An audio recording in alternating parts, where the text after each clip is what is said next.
നമ്മുടെ ഇന്നത്തെ പാഠം ഫിഖ്ഹിലെ എത്രാമത്തെ പാഠാണ്? 5ാമത്തെ പാഠാണ്.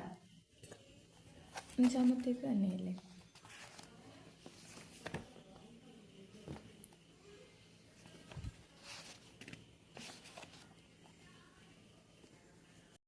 അസ്സലാമു അലൈക്കും.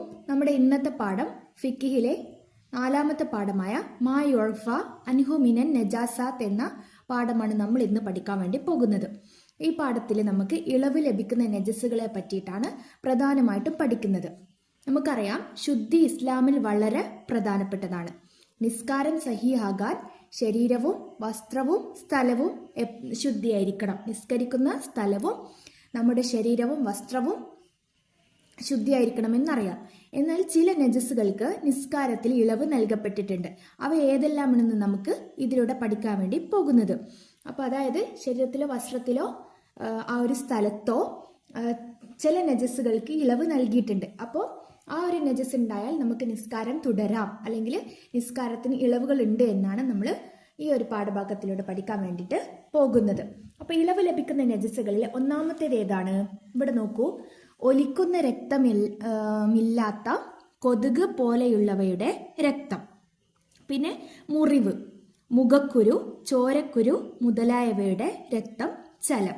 ഇളവ് ലഭിക്കുന്നതിൽ ഒന്നാമത്തേതാണ് ഒലിക്കുന്ന രക്തമില്ലാത്ത കൊതുക് പോലെയുള്ളവയുടെ രക്തം, മുറിവ്, മുഖക്കുരു, ചോരക്കുരു മുതലായവയുടെ രക്തം, ചലം.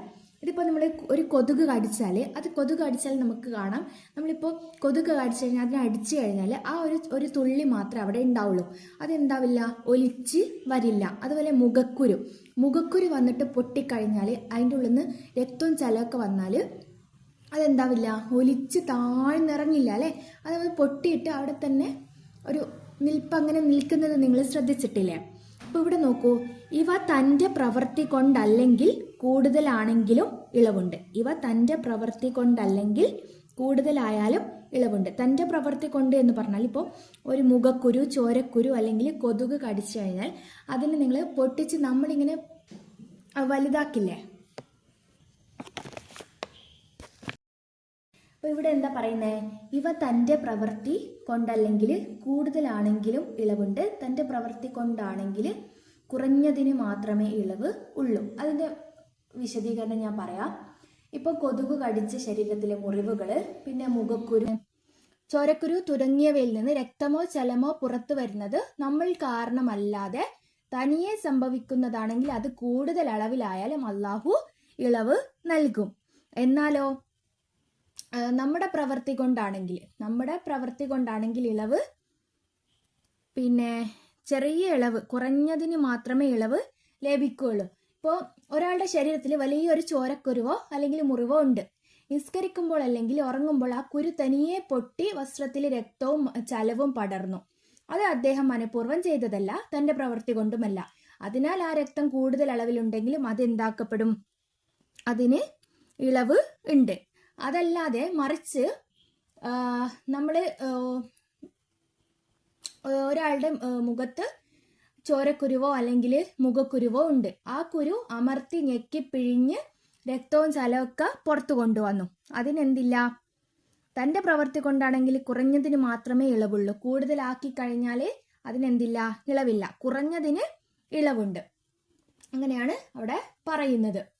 ഇനി നമുക്ക് രണ്ടാമത്തെ രക്തം ഏതാണ്? രണ്ടാമത്തേത് ഇളവുള്ള നജസ് മുഹല്ലൽ അല്ലാത്ത അന്യരക്തം, മൂക്കിൽ നിന്നുള്ള രക്തം, ഹൈല് രക്തം. കുറഞ്ഞതിന് മാത്രം ഇളവുണ്ട്. ഈ പറഞ്ഞവയ്ക്കൊക്കെ കുറഞ്ഞതിന് മാത്രം ഇളവുണ്ട്. മുഹല്ലൽ അല്ലാത്ത രക്തം എന്ന് പറയുന്നത് എന്തിനെയാണ്? മുഹല്ലൽ അല്ലാത്ത രക്തം എന്ന് പറയുന്നത് പന്നി, നായ എന്നിവയിൽ നിന്നുള്ള നജസുകളാണ് മുഹല്ലലായ നജസ്, കടുപ്പമേറിയ നജസ്. അപ്പോൾ അതല്ലാത്ത അന്യരക്തവും പിന്നെ മൂക്കിൽ നിന്നുള്ള രക്തവും ഹൈല് രക്തവും. ഓക്കെ. അന്യരക്തം എന്ന് പറഞ്ഞാൽ സ്വന്തം ശരീരത്തിൽ നിന്നല്ലാതെ മറ്റൊരാളുടെ ശരീരത്തിൽ നിന്നോ അല്ലെങ്കിൽ മൃഗങ്ങളിൽ നിന്നോ പക്ഷികളിൽ നിന്നോ വരുന്ന രക്തമാണ് അന്യരക്തം എന്ന് പറയുന്നത്. ഇപ്പം നിങ്ങൾ കൂട്ടുകാരൻ, അന്യരക്തം എന്താണെന്ന് വെച്ചാൽ നിങ്ങളിപ്പോൾ കളിക്കുന്നതിനിടയിൽ നിങ്ങളുടെ കൂട്ടുകാരന് വീണ് മുറിവേറ്റു. അദ്ദേഹത്തെ നിങ്ങൾ സഹായിക്കുമ്പോൾ അദ്ദേഹത്തിന്റെ മുറിവിൽ നിന്നുള്ള ഒരു ചെറിയ തുള്ളി നിങ്ങളുടെ കുപ്പായത്തിൽ പറ്റി. അതിനെയാണ് അന്യരക്തം എന്ന് ഇവിടെ പറയുന്നത്. അപ്പോൾ ഇത് കുറഞ്ഞ അളവിലാണെങ്കിൽ എന്താക്കപ്പെടും? കുറഞ്ഞതിന് മാത്രം ഇളവുണ്ട്. മൂക്കിൽ നിന്നുള്ള രക്തം എന്ന് പറയുന്നത് നമ്മളുടെ ഒരു ചൂട് കൊണ്ടോ മറ്റോ ഒരാളുടെ മൂക്കിൽ നിന്ന് പെട്ടെന്ന് രോഗം കൊണ്ടോ മറ്റോ പുറത്തു വരുന്ന രക്തമുണ്ടല്ലോ, അതാണ് മൂക്കിൽ നിന്നുള്ള രക്തം. പിന്നെ ഹൈലിന്റെ രക്തം എന്നിവിടെ പറയുന്നുണ്ടല്ലോ, ഹൈല് രക്തം. അതെന്താണ്? അത് സ്ത്രീകൾക്ക് ഹൈലിന്റെ സമയം കഴിയാറാകുമ്പോൾ അല്ലെങ്കിൽ പ്രതീക്ഷിക്കാത്ത സമയത്ത് അറിയാതെ ഉണ്ടാകുന്ന തികച്ചും നിസ്സാരമായ വളരെ കുറഞ്ഞ രക്തപ്പാടുകൾക്ക് നിസ്കാരത്തിന്റെ സമയത്ത് ഇളവുണ്ട്. ഈ പറഞ്ഞ ഇതിൽ മൂന്നിലും കുറഞ്ഞതിന് മാത്രമേ ഇളവുള്ളൂ. അത് പ്രത്യേകം ശ്രദ്ധിക്കണം. കുറഞ്ഞതിന് മാത്രമാണ് ഇളവ്. കൂടുതലായതിൽ എന്തില്ല? ഇളവ് ഇല്ല. ഇനി മൂന്നാമത്തേത് വഴിയിൽ നജസ് ഉണ്ടെന്ന് ഉറപ്പുള്ള ചെളി, അതിനും കുറഞ്ഞത് മാത്രമേ പൊറുക്കപ്പെടുകയുള്ളൂ. അതെന്താണ്? വഴിയിലൂടെ നിങ്ങൾ വഴിയിലൂടെ നടന്നു പോകുമ്പോൾ വസ്ത്രത്തിലോ ശരീരത്തിലോ തെറിക്കുന്ന ചെളിവെള്ളത്തില് നജസ് കലർന്നിട്ടുണ്ടെന്ന് നിങ്ങൾക്ക് ഉറപ്പാണെങ്കിലും അത് സൂക്ഷിക്കാൻ വളരെ പ്രയാസമുള്ള കാര്യമായതുകൊണ്ട് അതിൽ ഇളവ് നൽകിയിട്ടുണ്ട്. കുറഞ്ഞതാണെങ്കിൽ പൊറുക്കപ്പെടും. നിങ്ങളിപ്പോൾ മഴക്കാലത്തോ അല്ലാതെ നമ്മൾ വഴിയിലൂടെ റോഡിലൊക്കെ പോകുമ്പോൾ വാഹനങ്ങൾ ഇങ്ങനെ പോകുമ്പോൾ നമ്മൾ നടക്കുമ്പോൾ വസ്ത്രത്തിന്റെ താഴ്ഭാഗത്ത് ചെറിയ രീതിയിൽ ചെളിവെള്ളം തെറിക്കാറുണ്ട് അല്ലേ? അപ്പോൾ ചിലപ്പോൾ ആ വെള്ളത്തിൽ നജസുകൾ ഉണ്ടാവാം. അതിന് കുറഞ്ഞത് പൊറുക്കപ്പെടും. എന്നാൽ നല്ല നജസായ വെള്ളം തന്നെ ഉണ്ടാവുമല്ലോ, അഴുക്ക് ചാലിലെ വെള്ളം, അതൊന്നും പൊറുക്കപ്പെടില്ല.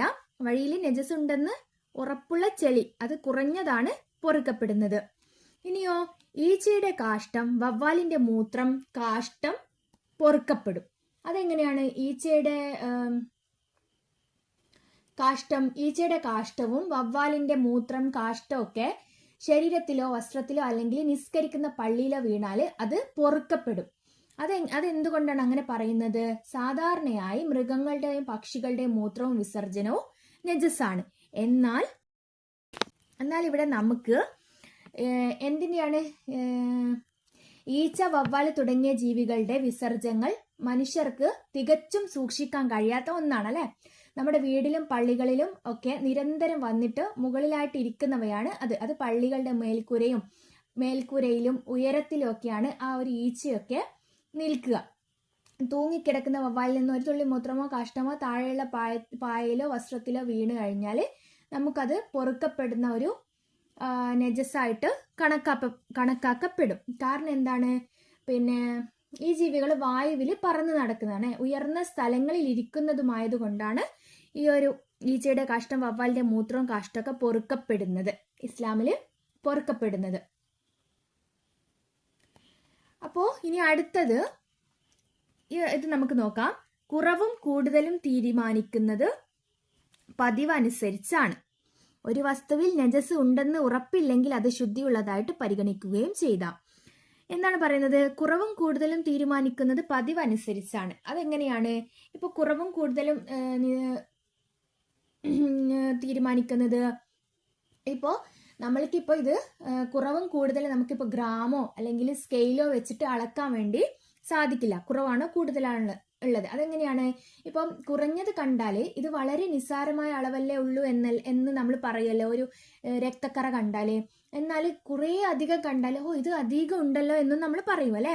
ഉദാഹരണത്തിന് ഒരു കുപ്പായത്തിൽ ഒരു ചെറിയ തുള്ളി അല്ലെങ്കിൽ മഷിക്കത്ത് പോലെ ചെറിയൊരു രക്തപ്പാട് കാണുന്ന ഏതൊരാളും എന്താണ് പറയുക?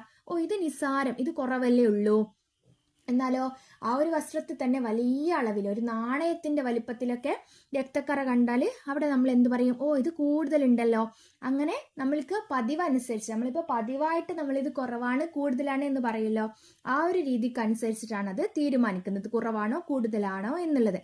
അപ്പോൾ കുറവും കൂടുതലും തീരുമാനിക്കുന്നത് പതിവ് അനുസരിച്ചിട്ടാണ്. ഇവിടെ ഇപ്പോൾ മുകളിലൊക്കെ നമ്മൾ കുറഞ്ഞത് പൊറുക്കപ്പെടും, കൂടുതലാണെങ്കിൽ പൊറുക്കപ്പെടില്ല, ഇളവില്ല എന്നൊക്കെ നമ്മൾ പഠിച്ചില്ലേ? അതിന്റെ കാര്യമാണ് ഇവിടെ പറയുന്നത്. പിന്നെയോ ഒരു വസ്തുവിൽ നജസ് ഉണ്ടെന്ന് ഉറപ്പില്ലെങ്കിൽ അത് ശുദ്ധിയുള്ളതായിട്ട് പരിഗണിക്കണം. അതെന്താണ്? ഇപ്പോൾ നിങ്ങൾ കുട്ടികൾ വീട്ടിന്റെ തറയിൽ ഇരുന്നിട്ട് നിസ്കരിക്കാൻ നിൽക്കുമ്പോൾ അവിടെ നിന്നിട്ട് നിങ്ങൾ എന്ത് ചെയ്യാണ്?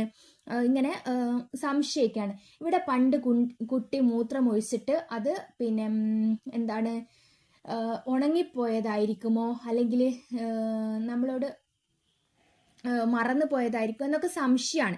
അവിടെ ഉറപ്പില്ല, അവിടെ നജസ് ഉണ്ടെന്ന് ഉറപ്പില്ല. ഏതെങ്കിലും കസേരയിൽ ഇരിക്കാൻ നോക്കുമ്പോൾ ഇവിടെ നജസ് ഉണ്ടാവുമോ എന്നുള്ള സംശയം മാത്രമാണ്. അവിടെ ഉറപ്പില്ലെങ്കിൽ അതെന്താവാം, അത് ആ ഒരു വസ്തുവിൽ നജസ് ഉണ്ടെന്ന് ഉറപ്പില്ലെങ്കിൽ അത് ശുദ്ധിയുള്ളതായിട്ട് തന്നെ നിങ്ങൾക്ക് പരിഗണിക്കാം. അവിടെ ഉസ്വാസ് എന്നൊരു കാര്യം നമ്മൾ പിന്നെ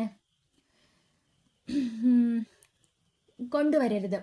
ഉറപ്പില്ലാത്ത കാര്യങ്ങളിൽ ശുദ്ധിയുള്ളതായിട്ട് തന്നെ കരുതി സമാധാനത്തോടെ നിസ്കരിക്കാം. കാരണം അവിടെ ഉണ്ടെന്നുള്ളത് നമ്മൾ കണ്ടിട്ടില്ല, അവിടെ ഉണ്ട് എന്നുള്ളത് നമുക്ക് ഉറപ്പുമില്ല. ഓക്കെ, ഇനി നമുക്ക് ഇപ്പുറത്തായിട്ട് എന്താണ് പറയുന്നത് എന്നുള്ളത് നോക്കാം. ഇവിടെ നിങ്ങൾ വായിച്ചു നോക്കൂ.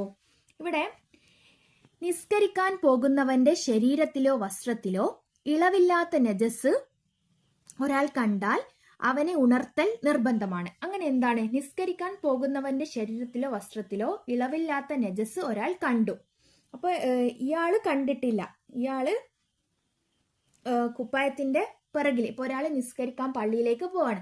അപ്പൊ വരുന്ന വഴിക്ക് ഇവരുടെ കുപ്പായത്തിന്റെ പിറകിലായിട്ട് ഒരു നജസ് ഉണ്ടായി. നജസ് എന്തൊക്കെയാണ്? രക്തം, മലം, ഛർദിച്ച് ഒക്കെ നജസ് അല്ലേ. ഇപ്പൊ കാക്കയുടെ കാഷ്ടം പുറകിലുണ്ടെന്ന് വരിക. അപ്പൊ അദ്ദേഹം അത് കണ്ടില്ല. അപ്പൊ അത് കാണുന്ന ആൾക്കാര് അദ്ദേഹത്തെ ഉണർത്തൽ, എന്താണ്, ഒരാൾ കണ്ടാൽ അവനെ ഉണർത്തൽ നിർബന്ധമാണ്. നിങ്ങളുടെ വസ്ത്രത്തിൽ ഇങ്ങനെ ഒരു ചെളിയുണ്ട് അല്ലെങ്കിൽ ഇങ്ങനെ ഒരു കാഷ്ടമുണ്ട് എന്നുള്ളത് ഉണർത്തൽ എന്താണ്, അത് നിർബന്ധമാണ്. പക്ഷെ അതെങ്ങനെയാണ് ഉണർത്തേണ്ടത്? പോയിട്ട് പരസ്യമായിട്ട് പറയല്ല വേണ്ടത്, സ്നേഹത്തോടെ പറയണം.